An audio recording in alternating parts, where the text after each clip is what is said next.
السلام علیکم، اس چینل کو ضرور سبسکرائب کیجیے۔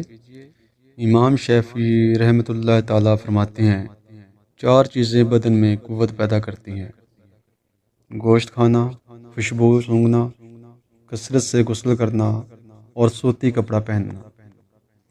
چار چیزیں نظر کو تیز کرتی ہیں: خانہ کعبہ کے سامنے بیٹھنا، سوتے وقت سرما لگانا، سبزہ زار کو دیکھنا اور صاف جگہ بیٹھنا۔ چار چیزیں عقل کو بڑھاتی ہیں: فضول کام سے پرہیز، دانت صاف رکھنا، صالحین کی مجلس کرنا اور علماء کرام کی صحبت اختیار کرنا۔ چار چیزیں رزق کو بڑھاتی ہیں: تہجد کی نماز، کثرت سے استغفار، کثرت سے صدقہ کرنا اور کثرت سے ذکر کرنا۔